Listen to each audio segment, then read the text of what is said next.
Hello students, आज हम आगे कंटिन्यू करेंगे अपना चैप्टर जो हमने लास्ट टाइम स्टार्ट किया था, that was tangent and normals. तो नेक्स्ट टॉपिक जो हम इसमें पढ़ने वाले हैं वो है एंगल ऑफ इंटरसेक्शन। तो ये हम पहले भी पढ़ चुके हैं, 12th क्लास तक आप इसको पढ़ चुके हैं। एंगल ऑफ इंटरसेक्शन, अगर आपको दो लाइंस के बीच के निकालना है एंगल ऑफ इंटरसेक्शन, तो आप क्या करते हैं कि अगर हमारे पास कोई पहली लाइन है जिसका स्लोप है m1 और दूसरी लाइन है जिसका स्लोप है m2, तो अगर अब आपको इन दोनों लाइंस के बीच में एंगल ऑफ इंटरसेक्शन निकालना है तो उसका फॉर्मूला होता है, if theta is the angle between the two lines then tan theta equal to modulus m1 minus m2 upon 1 plus m1 m2। ये फॉर्मूला आप पहले पढ़ चुके हैं। अब यहाँ पे अगर आपको दो कर्व के बीच में एंगल निकालना है, दो कर्व के बीच का एंगल निकालना है, तो वो एंगल क्या होगा? Angle of intersection between two curves is the angle of intersection between their tangents। तो अगर हमें दो कर्व का एंगल ऑफ इंटरसेक्शन निकालना है तो हम सिंपली उनके टेंजेंट्स का स्लोप निकालेंगे और उनके बीच में ये फॉर्मूला लगा के उनका एंगल निकालेंगे। जो उनके टेंजेंट्स के बीच का एंगल होगा वही उन कर्व्स के बीच का एंगल होगा। तो फॉर एग्जाम्पल, अगर आपके पास एक कर्व है F X Y equals to 0 and दूसरा कर्व है phi X Y equals to 0, तो हम सबसे पहले क्या करेंगे, इन दोनों कर्व्स का पॉइंट ऑफ इंटरसेक्शन निकालेंगे और उसके बाद हम इसके लिए D Y by D X निकालेंगे। और मान लिया इसका पॉइंट ऑफ इंटरसेक्शन है x1 y1, तो आप इसका D Y by D X निकालेंगे x1 y1 पे और उसका नाम रख देंगे m1। उसके बाद इसका D Y by D X निकालेंगे x1 y1 पे और उसका नाम रख देंगे m2। अब हमें क्या निकालना है? अगर हमें इन कर्व के बीच का एंगल निकालना है तो आप इन m1 और m2 को इस फॉर्मूले में यूज़ करेंगे और उससे आपके पास थीटा आ जाएगा।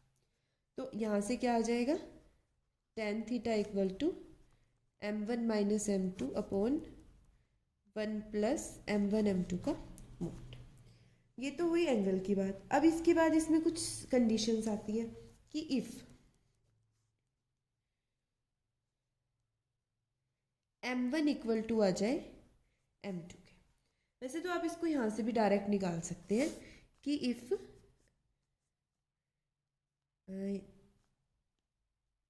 थीटा इक्वल टू 0, तो थीटा इक्वल टू 0 रखने पे tan 0 की वैल्यू 0,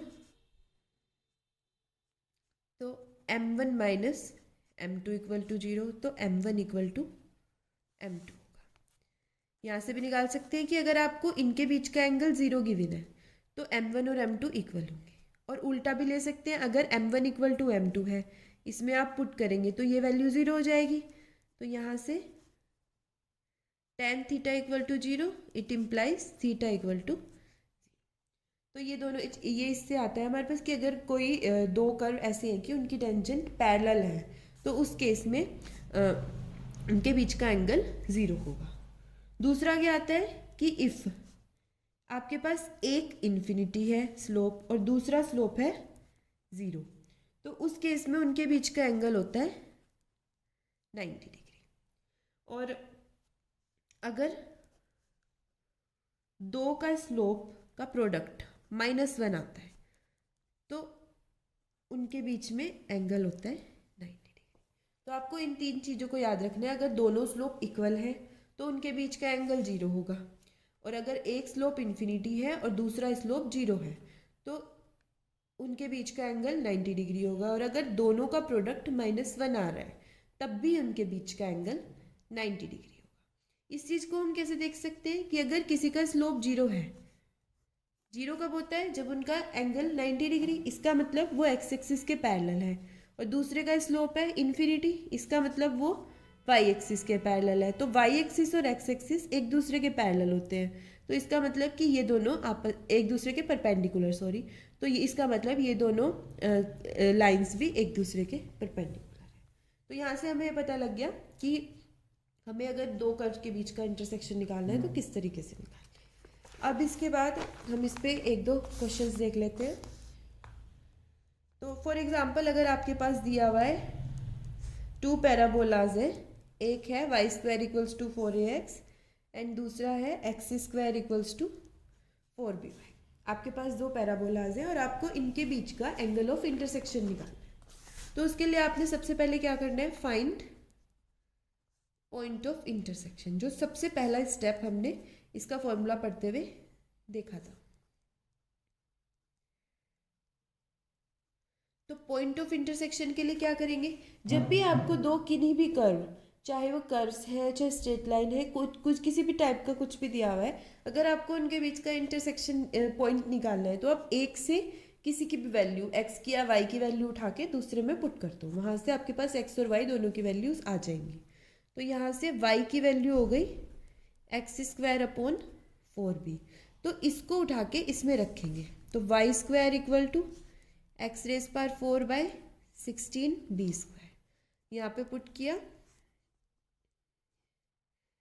तो वाई स्क्वायर की वैल्यू हो गई x raise power 4/16 b² equal to 4ax। तो यहाँ से x raise power 4 equal to 4a into 16 b² into x, इसको सबको एक तरफ ले आएंगे, x raise power 4 minus 64ab² x equal to 0, x common लिया, x cube minus 64ab² equal to 0। अब यहाँ से आपके पास एक्स की दो वैल्यूज आएंगी, एक तो एक्स इक्वल टू 0 या X cube minus 64ab² equal to 0। तो यहाँ से एक्स निकल के आएगा X cube equals to 64ab² and X equal to 4a raise power 1/3 and b raise power 2/3। यहाँ से आपके पास x की दो वैल्यू आ गई। आप जब इन वैल्यूज़ को यहाँ पे पुट करेंगे तो यहाँ से y की वैल्यू आएगी x², एक बार तो 0 आ गई, और दूसरी y equal to x² 16 a raise power 2/3 b raise power 4/3 upon 4b। जब इसको सिंप्लीफाई करेंगे 4 a रेस पावर 2/3 और इसको सॉल्व करेंगे 4/3 माइनस 1 1/3। तो यहाँ से आपके पास y की वैल्यू आ गई। तो अब आपके पास इसके दो पॉइंट ऑफ इंटरसेक्शन आए, one is 0 0 and second is 4a 1/3 b 2/3 and 4a 2/3 b 1/3। तो अब ये दोनों पॉइंट ऑफ इंटरसेक्शन आ गए, हमारा फर्स्ट काम हो चुका है।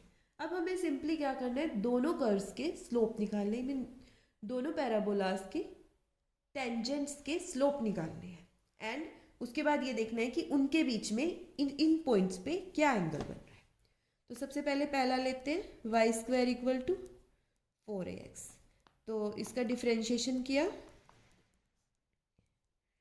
With respect to x, 2y dy/dx equals to 4a, then dy/dx equal to 4a/2y, 2 2s are 4, 2a upon y। तो अब जब पॉइंट लेंगे हम एट 0 0, dy/dx की वैल्यू हो गई m1, और जब इसमें y की वैल्यू 0 डालेंगे आ जाएगा इनफाइनाइट। अब दूसरा लिया x² इक्वल टू 4by, तो इसका जब डिफ्रेंशिएशन किया विद रेस्पेक्ट टू x, तो 2x equal to 4b dy/dx, और यहाँ से dy/dx की वैल्यू आ गई 2 2s are 4 x upon 2a। तो अब इसमें जब पुट करेंगे एट 0 0, m2 इक्वल टू हो जाएगा, यहाँ 0 पुट किया तो 0, अभी हमने लास्ट में क्या पढ़ा था कि अगर एक स्लोप इन्फिनिटी हो और दूसरा स्लोप जीरो हो तो इट मीन्स उन दोनों के बीच में एंगल है 90 डिग्री। तो अगर जीरो जीरो पे हम चेक करते हैं तो at 0 0 angle between curves is 90 degree. अब अगर सेकंड पॉइंट ले at 4a 1/3 b 2/3 and 4a 2/3 b 1/3। अब इस पॉइंट पे जब m1 निकाल लेंगे तो उसकी वैल्यू आएगी 2a अपॉन y की वैल्यू है 4a 2/3 b 1/3। तो इसको सिंप्लीफाई करके अपॉन में 2 1/2 1 माइनस 2/3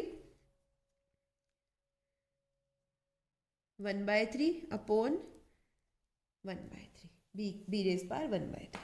और जब m2 निकाल लेंगे इसी पॉइंट पे m2 की वैल्यू है x अपॉन 2b। तो x की वैल्यू है 4a 1/3 b 2/3 अपॉन 2b। इसको सिंप्लीफाई करेंगे 2a 1/3 अपॉन ये सॉल्व होके b 1/3। तो m1 और m2 की वैल्यू हमारे पास आ गई। अब हमें इनके बीच का एंगल निकालना है। तो यहाँ से हमारे पास इनकी m1 और m2 की वैल्यू आ गई थी। तो अब इसके बाद हम थीटा इक्वल टू होगा tan inverse m1 minus m2 upon 1 plus m1 m2। तो इसको जब सिंप्लीफाई करेंगे tan इनवर्स m1 की value a raise power 1/3 by 2 b raise power 1/3 minus 2 a raise power 1/3 by b raise power 1/3 upon में 1 plus m1 m2 a raise power 1/3 by 2 b की power 1/3 into 2 a raise power 1/3 upon b raise power 1/3। 2 से 2 cancel. इसको जब simplify करेंगे तो ये बनेगा tan inverse ऊपर वाले का एलसीएम आ गया 2b रेस पार 1/3। तो इधर आ गया a रेस पार 1/3 माइनस 2 2 ज़ा 4 a रेस पार 1/3 अपॉन इसको सिंप्लीफाई करेंगे b raise power 2/3 plus a raise power 2/3 by b raise power 2/3। अब a raise power 2/3 plus b raise power 2/3 ये तो यहीं पे रह जाएगा और ये ऊपर से कैंसिल होगा। तो tan inverse mode 4 minus 1 3 a raise power 1/3 minus और साथ में ऊपर चला गया b raise power 2/3 upon 2 b raise power 1/3 b raise power 2/3 plus a raise power 2/3। अब क्योंकि मोड लगा हुआ है तो ये माइनस प्लस में बदल जाएगा और इसका आंसर हो जाएगा tan inverse 3/2 a raise power 1/3 b raise power 1/3 upon b raise power 2/3 plus a raise power 2/3। तो ये हमारे पास एंगल आ गया इन दोनों कर्व के बीच में दूसरे पॉइंट पे। तो इस तरीके से हमें इसको सॉल्व करना है। और अब थैंक यू। अब नेक्स्ट में हम और क्वेश्चन करेंगे। Okay bye.